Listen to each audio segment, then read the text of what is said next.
my name is Aubrey. I'm so glad you're here. Today we're doing the mid-year book freakout tag.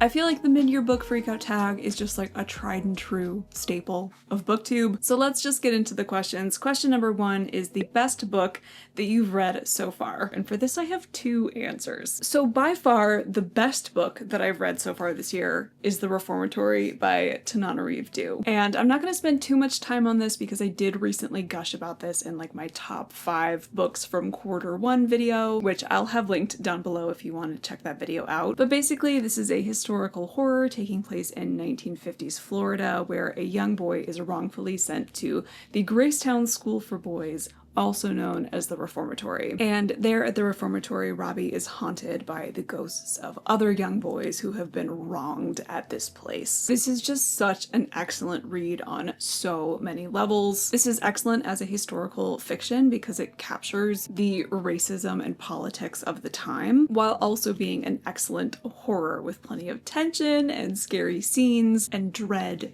and horror. The writing is really excellent, the characters are very nuanced, and all around this is just a fantastic book that I highly recommend. And so while this is the best book that I've read so far this year, I do have to say that my favorite book so far this year goes to Witchcraft for Wayward Girls by Grady Hendrix. And I'm putting a little bit of a distinction there because while this book is not perfect, it was just such a joy to read, and the characters and the setting of this have just really stuck with me since I read it. So again, I'm not going to go too in depth with this because this book is also on that top 5 list, but basically this is another historical horror taking place in the 1970s.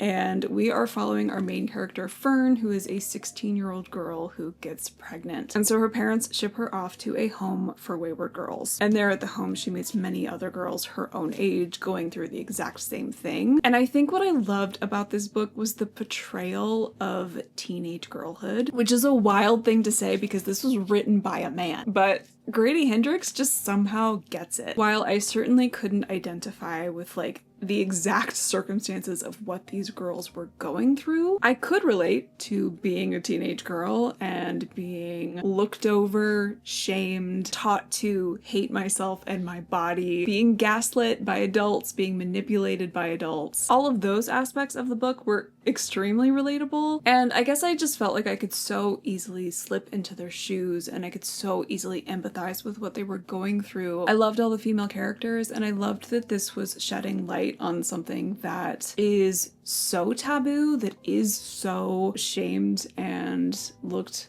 down upon by society. And I just really loved it. Like, this book actually means a lot to me. But again, I highly recommend it. Question number 2 is the best sequel that you've read this year, and I'm gonna fudge this a little bit and go with the best prequel that I've read this year, which is of course going to go to Sunrise on the Reaping by Suzanne Collins. As upsetting and devastating as this book is, I had such a good time with this. I know that's gonna make me sound like a psychopath, but to be able to return to the Hunger Games, to be in an arena, to have so much more context for something that we learned about in the original trilogy, to follow Haymitch, who is one of the more interesting characters in the Hunger Games universe. I just loved this.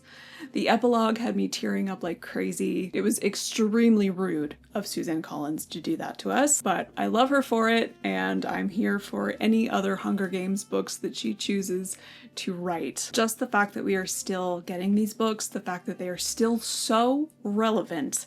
Yeah, Sunrise on the Reaping, excellent. Question number 3 is a new release you haven't read yet but want to, and of course this has to go to my most anticipated book of the year, which just came out. It is Bury Our Bones in the Midnight Soil by V.E. Schwab. And this is V.E. Schwab's take on a sapphic vampire historical fiction fantasy tale. It spans multiple time periods, 1532, 1827, and 2019. I cannot wait. I'm so excited. I'm saving this for a vlog that I'm hoping to do soon full of other new releases that I've been wanting to get to. So look forward to that, and hopefully I will get to this very soon. Question number 4 is, what are your most anticipated releases for the second half of the year? I picked out 3. So first up is Hemlock and Silver by T. Kingfisher, and this is her Snow White retelling. I'm very, very excited for this. I love T. Kingfisher and I love Snow White retellings and fairy tale retellings in general. And so this is pretty high on my list.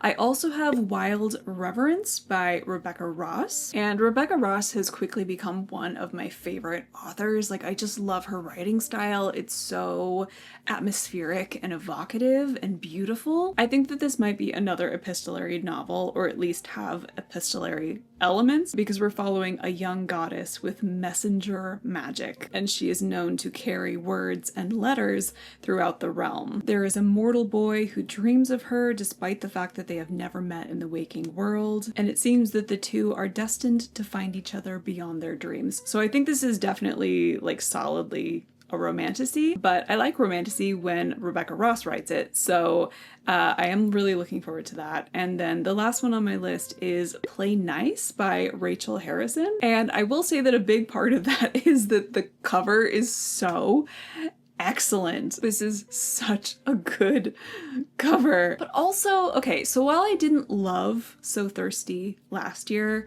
it was really easy to read. Like, I really liked Rachel Harrison's writing style, and I've actually been on the hunt for some of Rachel Harrison's backlist, which I've had trouble finding in stores, which is kind of annoying. But I don't know, she has like a very quirky, easy, playful writing style, and so I am really looking forward to this. A woman must confront the demons of her past when she attempts to fix up her childhood home in this devilishly clever take on the haunted house novel. Cleo Louise Barnes leads a picture-perfect life as a stylist and influencer, but beneath the glossy veneer she harbors a not-so-glamorous secret. She grew up in a haunted house. Well, not haunted.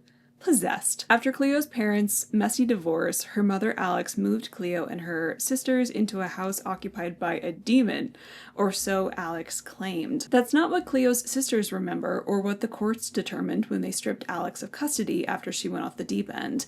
But Alex was insistent. She even wrote a book about her experience in the house. After Alex's sudden death, the supposedly possessed house passes to Cleo and her sisters.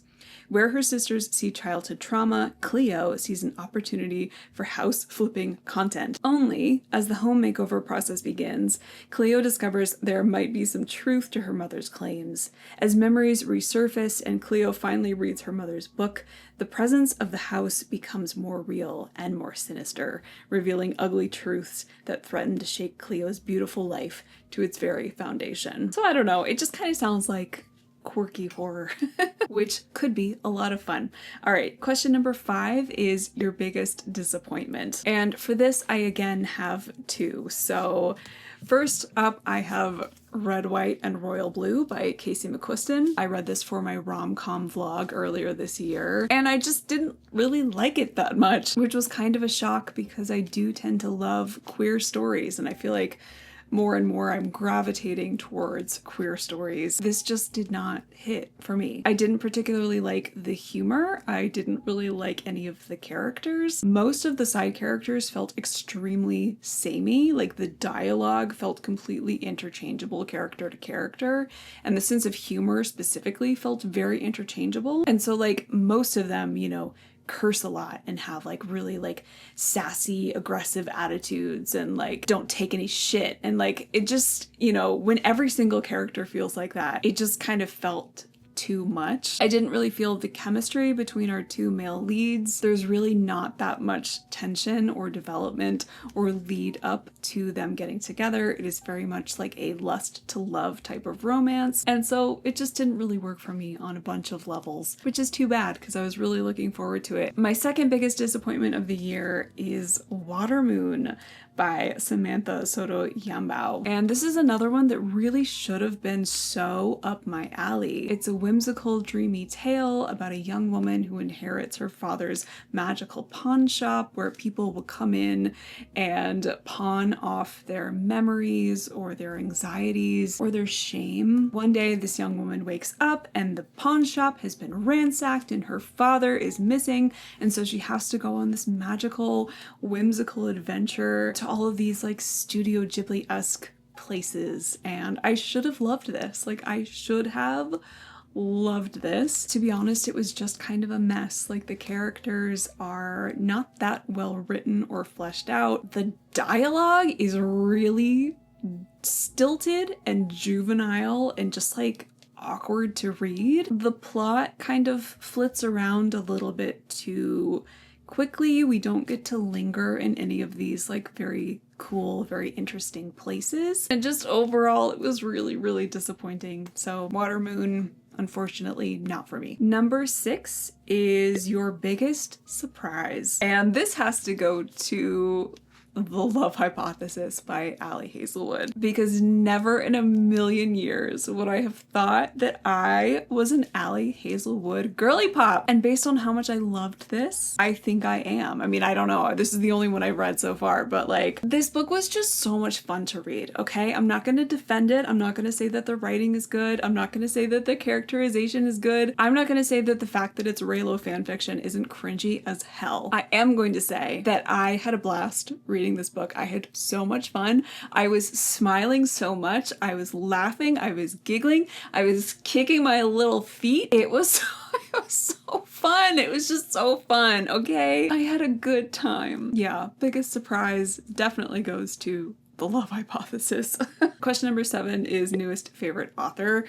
And again, I'm gonna have to flash Ali Hazelwood. So far so good. I'm really looking forward to checking out more books by her. I'm also gonna mention Tananarive because I am so looking forward to reading more by her. Any books that she comes out with in the future, I will be checking out because this was so excellent and I just have a feeling that she is going to continue delivering excellence. Question number 8 is your newest fictional crush, and usually I like to change this to like, what is your new favorite ship? And I had a really hard time coming up with something for this. I haven't read any series this year, and I feel like usually my ships come from like a good fantasy series, but I haven't read any, so it just has to go to a rom-com, and I'm going to give it to August and January from Beach Read. I definitely could have put Emily Henry on my favorite new authors list as well. Like, I did really enjoy this, and I am really looking forward to reading more from Emily Henry. And I have to say that of all of the rom-coms that I've read thus far this year, August and January's dynamic has definitely been my favorite. I liked that they were both really messy, but also very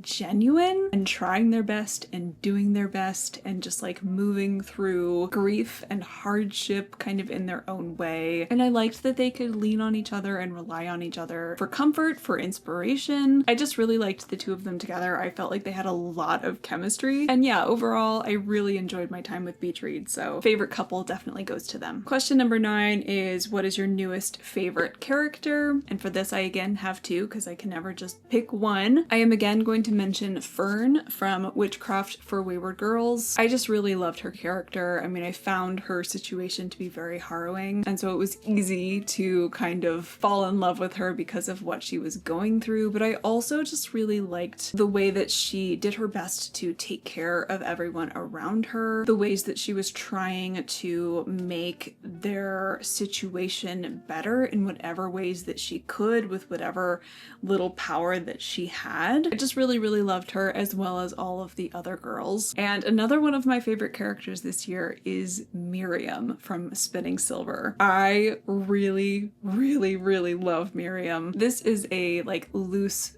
Rumpelstiltskin retelling, and Miriam is the daughter of a moneylender who is way too soft-hearted to actually do his job. And when her mother falls ill because her father has like inadvertently put them into poverty, Miriam takes up his work for him. She starts knocking on doors in their village and collecting the money that they are owed, and very quickly she earns the reputation of being able to turn silver into gold, which attracts the attention of a very powerful fairy king. Throughout this book, I just really loved Miriam's cleverness. I loved her determination. I loved her fierce love for her family. She's just such a smart, driven, pragmatic character, and I feel like we don't typically see female characters like Miriam. And I just really loved her character for all of the reasons that I just mentioned, but also because it felt really unique to this story. Spinning Silver is also one of my favorite books this year, and I would highly recommend it if you haven't read it, because it actually has lots of really diverse, interesting female characters. Question number 10 is a book that made you cry, and for this I again have to mention Beach Read. This book was very emotional. It was dealing with some truly like deep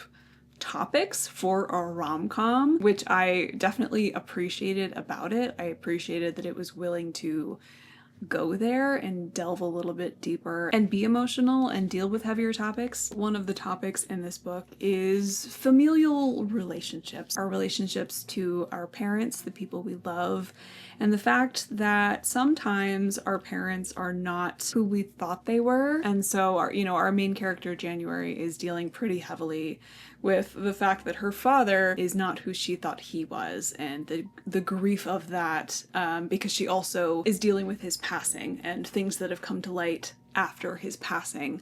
And so it's not only the grief of losing him, but the grief and frustration of not even knowing like who he was, like are the memories that she had of him tainted because of this new information. That part of the story is just so good. It's handled very well, and it did make me cry, so I do really understand the hype with Emily Henry, and like I said before, I am really looking forward to checking out more of her books. Question number 11 is a book that made you happy. Technically, I should just hold up the Love Hypothesis again, because like I mentioned before, it made me giggle and squeal and laugh and all of those things, but I'm gonna stretch this question to its limit in order to diversify just a little bit. For this, I have Bat Eater and Other Names for Cora Zhang by Kylie Lee Baker, and I put this here because I was super happy that this was an artwork pick, and I understand that that is such a stretch. This was one of my most anticipated books of the year, and I did really enjoy this. In this, we're following Cora Zhang, who is a crime scene cleaner. Cora and her team have noticed a string of bat carcasses that are being left at the crime scenes of East Asian women specifically, and this is taking place in the aftermath of COVID. It is an exploration of how Asian people were treated during the pandemic. There's a lot in here about how Asian women are treated just in general by Americans, especially American men. And this was really, really good. Very creepy, thought-provoking, gross. I would highly recommend to any horror lover. Question number 12 is the most beautiful book or design that you've received this year. And that has to go to, without a doubt, the Fairy Loot edition of Bury Our Bones in the Midnight Soil. It is so stunning. I'm so obsessed with it because I do think that the regular edition is really lackluster. Like, I don't really see what they were going for with it. And this one is just so good. Hands down, the prettiest book I've gotten all year. I'm so obsessed with it. All right, well, those were all of the questions. Thank you so much for watching. Please let me know what your best and worst book of 2025 have been. I would absolutely love to know. If you would like to watch that top 5 books from Q1 video, I will leave that here. And if you want to see my most anticipated books this summer, I will leave that here. Please like this video if you liked it and subscribe if you want to see more from me. I hope to see you next time. Bye!